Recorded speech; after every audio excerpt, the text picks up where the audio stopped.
Hello, my name is Sydney Zagrafis, and this is my childhood dream speech. Sometimes all you need is 20 seconds of insane courage.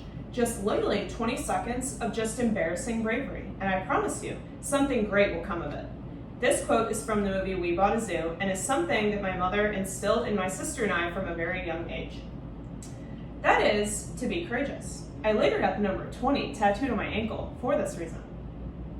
This simple quote led me to believe in a lot of my childhood dreams, so I'm thankful my mother had introduced my sister and I to this revelation of 20 seconds of courage.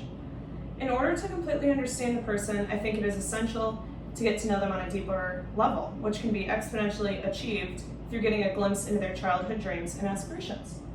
Today, I will speak about my childhood dreams and how having 20 seconds of courage helped me to work towards achieving these.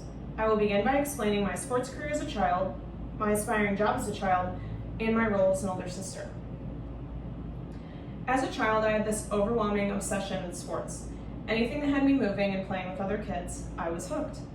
This was of the utmost importance to me because I had aspirations of playing Division I soccer at the University of North Carolina and then going on to the National League. In order to achieve this goal, every summer, regardless of if I had played the sport before or not, I was going to sports camps nonstop. My mother always threw us into camps not knowing anyone, and also not knowing how to play the sport. At the time, I was very apprehensive about going to these mystery camps, but looking back, I'm forever grateful that my mother did this for me. My mother leading me into the unknown usually turned out in my favor. I would always have the best time at these camps, and eventually ended up playing the sport. Although I was never able to make it to the National League, I was fortunate enough to be given the opportunity to play lacrosse in college. All because my mother threw me in a lacrosse camp my freshman year of high school. In another effort to attain this goal of playing D1 soccer, I had become a compulsive follower of the women's national soccer team. Every paper, project, speech, etc. that I had to give in school was a biography about someone on the team. I would spend hours watching videos and learning every intricate detail of each player's life. I would copy their workouts, which I thought was making me become a better player. However, I think this may have been detrimental looking back because I became burnt out with soccer by the time high school had come around. In other words, maybe it was a good thing this dream was not fully accomplished. And my visual aid for that, this was my soccer jersey when I was a kid. It's very big because my dad was my coach, and this was his shirt.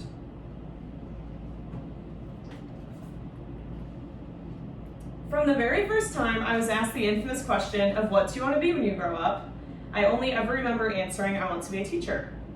I said this so much as a child that I denied the same aspiration when it came time to actually choose a career path as an adult. Thankfully, I had later accepted that being a teacher is something I truly wanted to do, which is why this dream is very important to me. I'd always been a teacher's pet in school, and I always found it odd how teachers always connotated themselves so negatively. This led me to struggle picking a major in college, as I had been denying the education route so harshly due to the way that it had been viewed in my school years. Again, I would like to think that I can attribute having 20 seconds of courage for being the reason I had finally chosen to pursue education in college. I quickly learned that a degree in education is no joke. There are lots of credit hours and student teaching hours that are required. Personal stories from teachers that I had heard in the past had portrayed this as being the opposite, so I was pleased to know that the stereotypical view on teachers does a complete 360 in college. My visual aid for that is an apple. Teachers love apples. It was always instilled in me as a child, as it is with most kids, to be a great older sister or older brother to their younger sibling. This was important to me because being able to say you took part in the person your younger sibling has become is something to take pride in. Encouraging siblings to take risks and partake in the same activities that you did when you were a child is exciting to watch. They get to experience things that you did but in an entirely new way with a vastly different approach. Parents often put a lot of pressure on their children, so being an older sibling is like being a safe haven for your younger sibling. It takes a lot of courage to be someone's role model, and it is something that I'm forever grateful for. My visual aid for that is this picture frame my sister made me when we were younger. All of these dreams as a child were all the result of my mother encouraging my sister and I to have 20 seconds of courage. This is why I chose to speak about how a simple quote had influenced my sports career as a child, my aspiring job as a child, and my role as an older sister.